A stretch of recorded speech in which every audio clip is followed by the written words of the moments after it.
जय हिंद दोस्तों, welcome back to PDA classes. यहाँ पे मैं आ गया हूँ how to detect error part 2 लेकर। तो यहाँ पर हम बिना वेस्ट करे अपना टाइम स्टार्ट करते हैं एरर को पकड़ना। मैं आपको याद दिला दूँ एक बात, आपको वीडियो को अंत तक देखना है, क्योंकि इस वीडियो को देखने के बाद आप एरर चुटकियों में पहचानेंगे। इट डजंट मैटर आप किस पेपर के लिए प्रिपरेशन कर रहे हैं, चाहे आपका सीडीएस हो, एनडीओ हो, एफकेट हो, एसएससी, सीजीएल, सीएचएसएल, जीडी, कोई भी पेपर हो तो जरूर देखें इस वीडियो को।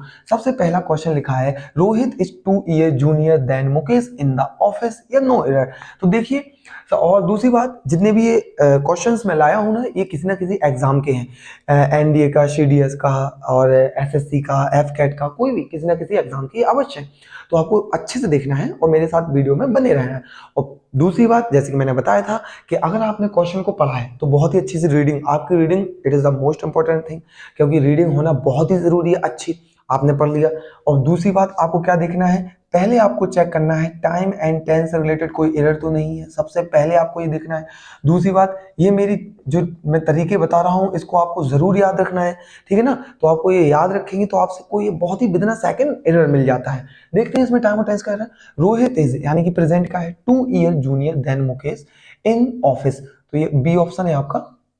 तो वो कह रहा है कि ऑफिस में जो रोहित है वो मुकेश से 2 साल छोटा है। ओके, यहाँ पे कोई टाइम और टेंस का एरर नहीं, आर्टिकल कोई दिख नहीं रहा है। मैं आपको बता दूं कि इस प्रकार के क्वेश्चनों को हमें याद करना पड़ता है, यानी कि ये कुछ वर्ड होते हैं। यहाँ पे जो जूनियर लिखा है ना, यहाँ पे जो लिखा है ना जूनियर, इसका मतलब होता है कॉम्परेटिव डिग्री। क्या होता है? Comparative degree. और कॉम्परेटिव डिग्री ये ऐसा कॉम्परेटिव डिग्री है। अच्छा जरा मुझे आप बताइए, कॉम्परेटिव डिग्री के साथ क्या आता है? देन आता है, टू आता है। ऑब्वियसली आप बोलोगे देन आता है, लेकिन ये एक ऐसा कॉम्पिटिटिव डिग्री है जिसके साथ देन नहीं आता, इसके साथ आता है टू। दैट्स व्हाई एरर हुआ पार्ट बी में। क्या बात आई समझ में? अभी आपको जरूरत है नोटबुक उठाने की और पेन उठाने की, तो नोट कीजिए, इंतजार मत कीजिए मेरे साथ। यहाँ पे मैं लिखवाता हूँ रूल क्या है। कुछ ऐसे वर्ड हैं, नोट करके लिखिए, जैसे कि आपका सीनियर, जैसे कि आपका जूनियर, जो कि एक एग्जाम्पल में मैंने लिख रखा है, और एक रहा आपका सुपेरियर, एक रहा आपका इंफेरियर, इंफेरियर, एक रहा आपका प्रायर। क्या रहा आपका? Prior. Okay, so these are the word, these all are word related to or taken from the Latin word, or they are comparative, they all are comparative, but they always prefer to, they always prefer to. याद रखना मैं क्या बोल रहा हूं, मैंने ये बोला ये सभी के सभी कॉम्पिटिटिव डिग्री के हैं, whether it is they all are belong to competitive degree, but फिर भी ये टू को प्रेफर कर रहे हैं। देख रहे हैं ना, डैन नहीं करते। अब ये याद नहीं होगा और फिर तो आप पे बनेगा कैसे? और पेपर में जाते हैं, अरे सर ग्रामर तो पूरी पड़ी थी लेकिन फिर भी मुझ पे बनानी, अपने आप को आप कोर्स कोर्स में लगते हैं। तो ऐसा मत कीजिए, इन चीजों को याद कर लीजिए। आपको ये कहीं नहीं मिलने वाला है जो मैं यहाँ बता रहा हूँ। ये एक वीडियो में 10 क्वेश्चन लाया हूँ जरूर, लेकिन कंसेप्ट बहुत सारे आपके दिमाग में डाल दूंगा, तो जरूर देखें मेरे साथ। तो इसलिए आंसर हुआ। नेक्स्ट सेकंड देख लेते हैं। ओके आया ना समझ में? सेकंड लिखा the Olympic games reflects the highest spirit of human endeavour and achievement, no error. तो आपको जैसे कि मैंने कहा कि जैसे मैंने सबसे पहली ट्रिक क्या बताई, टाइम और टेंस देखिए, वो कभी फेल नहीं होता, ध्यान रखना, हमेशा 100% डैम श्योर वर्क करेगा। यहाँ पे देखिए ओलंपिक गेम्स लिखा है। गेम्स क्या है आपका? एक प्लूरल सब्जेक्ट है। जल्दी बताइए क्या है? Plural subject. तो प्लूरल सब्जेक्ट क्या लेगा भाई? प्लूरल सब्जेक्ट प्लूरल वर्ब लेगा ना। तो ये आप देखिए रिफ्लेक्ट्स लिखा है। क्या लिखा है? रिफ्लेक्ट्स। रिफ्लेक्ट्स से आपका सिंगुलर वर्ब कैसा है? Singular verb. तो सर कहीं नहीं जाइए, एरर इसी में लगा लीजिए, काय को आगे जाते हैं हम लोग। यानी कि एरर आपका हुआ पार्ट ए में। कहां पे हुआ? पार्ट ए में। तो ये मिल गया ना, यहाँ पे रिफ्लेक्ट होना चाहिए, क्योंकि ये वर्ब की फिफ्थ फॉर्म है, वर्ब की फिफ्थ फॉर्म है, और ये प्लूरल है तो वर्ब की फर्स्ट फॉर्म मांग रहा है। ओके ना, पता है ना आपको वर्ब की फर्स्ट फॉर्म क्या होती है? प्लूरल होती है। मैं इसके लिए सेपरेट वीडियो बनाऊंगा, ये बिल्कुल आपको नहीं सोचना है। आप ऐसे कोई बच्चे ऐसे भी होंगे जिनको इसके बारे में नॉलेज नहीं होगा, तो आप प्लेलिस्ट में जाइए, मैं ग्रामर की वीडियो आपको प्रोवाइड करूंगा, धीरे धीरे आप देख सकते हैं। ओके, नेक्स्ट चलते हैं। Next, the climate of Mumbai is better than Hyderabad. जरा इस क्वेश्चन को ध्यान से देखें, और आपको दिख रहा होगा इस क्वेश्चन में, और ये जो क्वेश्चन है ना, इसको ध्यान से पढ़ लें आप। ये क्वेश्चन एक जस्ट आपके साथ एक फन कर रहा है। एक कैसा देख सकते हैं, ये कह रहा था क्लाइमेट ऑफ मुंबई, जो मुंबई का क्लाइमेट है ना वो हैदराबाद से अच्छा है। अरे भाई कभी ऐसा बोलते सुना है?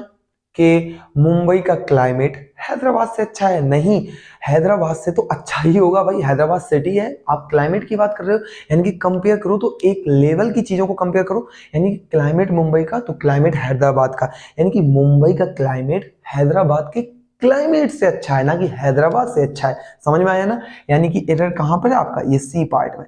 यहाँ होना क्या चाहिए था, देन दैट ऑफ हैदराबाद, यहाँ पे क्या होना चाहिए था, दैट ऑफ। यानी कि इससे पता चला कि क्लाइमेट का कंपेयर हो रहा है हैदराबाद के क्लाइमेट से। यानी ऐसा तो नहीं है आप ऐसा बोलते हो कि मेरा घर बड़ा है रमेश रमेश से।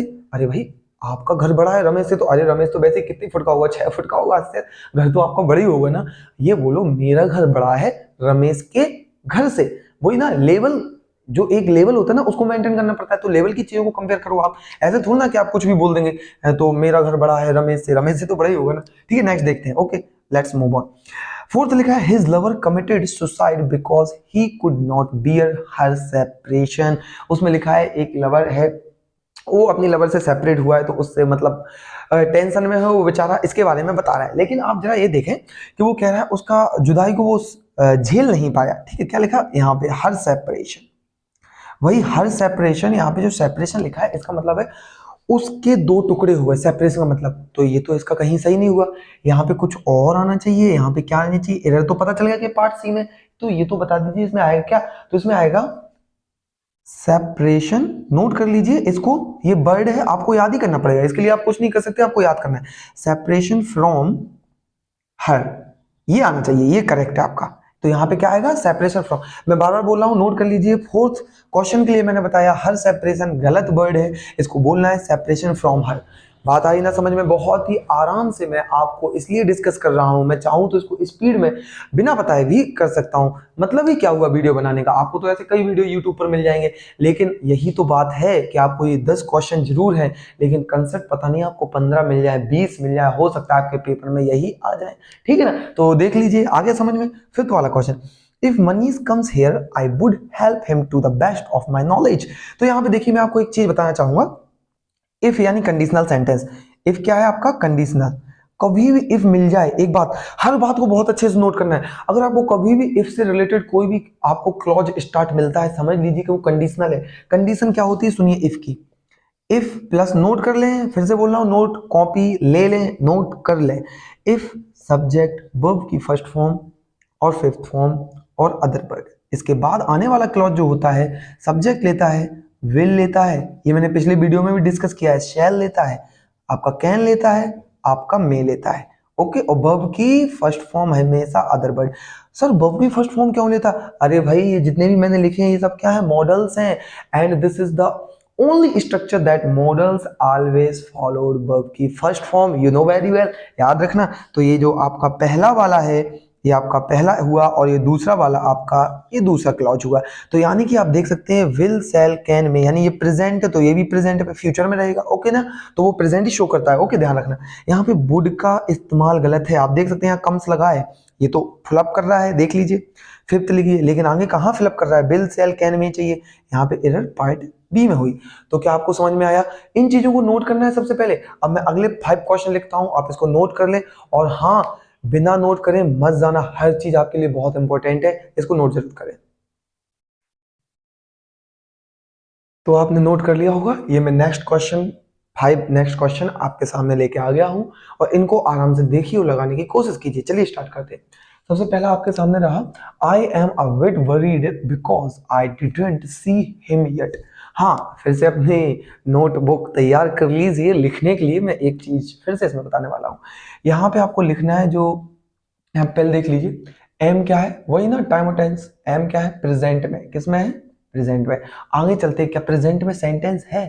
जरा बताइए किस में है, या ऑब्वियसली ये किस में है आपका, पास्ट में। ध्यान रखिएगा भाई, प्रेजेंट पास्ट का क्या मेल हुआ, मैंने अभी बताया था टाइम और टेंस का एरर जरूर देखें। आपको ऐसा हो ही नहीं सकता, अगर आप 10 एरर लगा रहे हो उसमें से 2 से 3 टाइम और टेंस के एरर ना मिले। तो मैंने यही बोला कि यहाँ पे देखिए ये प्रेजेंट है, ये पास्ट है, कैसे हो सकता है, बिल्कुल नहीं हो सकता। यहाँ पे होना चाहिए हैवंट। क्या होना चाहिए, हैवंट पार्ट में हुआ इसमें, यानी कि जो यट होता है आपका, ये जो यट है ये यट होता है। नोट कर लीजिए, अभी के अभी नोट करके जाइए। यट आपका परफेक्ट में यूज होता है, किसमें होता है, परफेक्ट में। यट आपका परफेक्ट में यूज हो सकता है, प्रेजेंट में भी हो सकता है, but it is not possible to use in past. याद रखना, यट आपका पास्ट में यूज नहीं होता है, तो आप इस चीज को जरूर याद रखें। उसके बाद नेक्स्ट देखते हैं, the film started before we reached because we are late, no error. देखिए बिफोर लगा है यहाँ पे, आप देख सकते हैं द फिल्म स्टार्टेड पास्ट में है, रीच्ड पास्ट में है। मैं एक चीज फिर बताना चाहूंगा, आप कह रहे होंगे सर ये सही है क्योंकि पास्ट पास्ट दोनों ही पास्ट में है। एक चीज आप मिस्टेक कर रहे हैं, यहाँ पे मैं इसको रफ कर देता हूँ, यहाँ पे लिखा देता हूँ, स्ट्रक्चर को लिखना है आपको अगेन सेकंड के लिए। बिफोर का, बिफोर के पहले जो कंडीशन होती है, जो आपका बिफोर होता है, before this is in the sentence, this is working as a conjunction, and before के पहले आपका जो होता है वो होता है आपका पास्ट परफेक्ट टेंस। क्या होता है? Past perfect. और बिफोर के बाद जो होता है वो आपका होता है पास्ट इंडेफिनिट, पास्ट इंडेफिनिट जिसको आप बोलते हैं सिंपल पास्ट। क्या आता है? Simple past. अगर इसके स्ट्रक्चर की बात करूं तो कैसा आएगा? Subject had, V three, other word plus before, because ये एक कंजक्शन है, उसके बाद subject V two, other word. क्या बात आई समझ में? इसको नोट कर लें, पेन कॉपी ले लें। ये क्या है, अगर टाइम और टेंस में से कहीं से एरर आता है, ये इसको छोड़ने वाला नहीं है, ये हमेशा ये कंडीशनल सेंटेंसेस साथ में आते हैं। यानी कि यहाँ पे गलती कहाँ गई? बिफोर वाला। ये तो ठीक है सर, ये पास्ट इंडेफिनिट में है, ओके, बट ये गलत है, यहाँ पे हैड स्टार्टेड होना चाहिए था, हैड स्टार्टेड। ओके ना? तो नेक्स्ट चलते हैं। नेक्स्ट आप देख सकते हैं, antique diamond necklace was stolen from museum. मैंने आपसे कहा था कि आपको सबसे पहले देखना है टाइम और टेंस की एरर, उसके बाद देखना है आपको आर्टिकल की। जैसा कि हम देख सकते हैं इसमें टाइम और टेंस की तो एरर नहीं दिख रही, बास की बात कर रहा है, हाँ चोरी हो गया म्यूजियम से, तो वही पास्ट की ही बात करेगा। लेकिन सेकंड में हमें देखना है कि आप देख सकते हैं नेकलेस क्या है? Singular countable noun, obviously necklace noun है। और याद रखना, नाउन के लिए एक Q2 बनाया था मैंने, no signal no train, no noun no article. यदि सिग्नल है तो ही ट्रेन आती है, और नाउन है तो ही आर्टिकल आता है। यानी कि इसमें नाउन है और नाउन है तो वही आर्टिकल कहाँ गया, जरा बता दीजिए कहाँ है आर्टिकल। यानी कि एरर रही पार्ट ए में। दैट्स व्हाई मैं अगेन एंड अगेन कह रहा हूँ, सबसे पहली ट्रिक आपकी यही टाइम और टेंस की, दूसरी ट्रिक आपकी यही कि आपको देखना है आर्टिकल की मिस्टेक। ओके ना? तो देख सकते हैं आप इसमें, यहाँ पे क्या आना चाहिए? अब आप मुझे बताइए यहाँ पे आर्टिकल ए और एन क्या आएगा? यहाँ पे एंटिक लिखा है भाई, ए तो आने वाला नहीं है, यानी कि एन आएगा, एंटिक लिखा है, ठीक है ना? अब ये साउंड पे डिपेंड करता है। आप कह रहे होंगे कैसे आपने एन लगा दिया? ये साउंड पे डिपेंड करता है कि आपका साउंड वोकल साउंड है या आपका कॉन्सोनेंट साउंड है। तो मैं अगले एक कोई वीडियो डालूंगा, उस पर अपलोड करूंगा, आप देख सकते हैं उसको। ओके, तो चलते हैं आगे। 9 question, the unseasonal rain caused a lot of damage to the crops. जरा बड़े ध्यान से देखें, अनसीजनल का मतलब होता है वही ना, बिन मौसम की बरसात, ठीक है ना, वो जिसको बोलते हैं। तो बहुत सारी वही ना बिन मौसम की बरसात हुई, क्रॉप्स को बर्बाद कर दिया। जरा देखिए ध्यान से, कॉस्ट पास्ट में बना है। अब ढूंढने में लगे होंगे एरर कहाँ है। भाई एक चीज याद रखना, ऐसा ही नहीं कि आपके एग्जाम में हमेशा एरर ही आता है। भाई एक चौथा ऑप्शन भी जिसका नाम है नो एरर, तो इस वाले क्वेश्चन में नो एरर है। ओके ना? The unseasonal rain caused a lot of damage to the crops. Clear ना? उसमें जब कोई एरर नहीं तो जबरदस्ती का एरर मत निकालो यार, ठीक है ना? देखिए next, next 10 question, it has been raining heavily since 2 hours. Very easy question, बहुत इजी। ये आपको एक्स वाई ग्रुप के पेपर में मिल जाएगा, जो जिसको अभी अग्निवीर बोल दिया है ना, तो एक्स वाई ग्रुप का पेपर होता है, तो उसमें मिल जाएगा आपको। It has been raining heavily since 2 hours, जो सिंस 2 आवर्स लिखा है ये क्या है? पीरियड ऑफ टाइम है। और पीरियड ऑफ टाइम में आपका सिंस कभी नहीं आता, this is totally wrong. Period of time always prefer for, period of time always prefer for. अगर लिखना है तो लिख लीजिए मेरे साथ। फॉर जो होता है वो अनसर्टेन समय के लिए आता है, अनसर्टेन अनिश्चित समय के लिए। और सिंस जो होता है वो निश्चित समय के लिए आता है, यानी सर्टेन समय के लिए, यानी कि निश्चित टाइम के लिए। ये सब आपको नोट करना है। और हमारे यहाँ पे हुए 10 क्वेश्चन खत्म। अब आपको मैं एक बात बताऊं, अगर आपको वीडियो अच्छा लगे तो लाइक सब्सक्राइब जरूर करें और कमेंट जरूर दें। अगर आपका कोई क्वेश्चन है, आपको एरर आती है उसमें नहीं पहचान पा रहे हैं, मुझसे कमेंट में जरूर पूछें, मैं आपको रिप्लाई जरूर दूंगा। और दूसरी बात ये कि आपको अगर ग्रामर के रिलेटेड कोई भी कंसेप्ट सीखना है, एक बार कमेंट करके देख लीजिए, मैं आपको उसको डिटेल एकदम जैसे मैं इसको बता रहा हूं उससे भी अच्छा आपको ग्रामर बता दूंगा। आपको टेंशन नहीं लेना है, आपको कंटिन्यू लगाना है। और ये सीरीज अब रुकने वाली नहीं है, हर बच्चे को फायदा होगा और आपको कंटिन्यू देखना है। यदि आप पढ़ना चाहते हैं तो हमारी ऑफलाइन क्लासेस भी चलती हैं, अगर आसपास है तो हमारी ऑफलाइन क्लास में जरूर आए, जाइए और चेक कीजिए, नोटिफिकेशन में नंबर मिल जाएगा आपको वहां पे। ओके, अगर अच्छा लगे वीडियो तो thank you for watching the video and जय हिंद साथियों।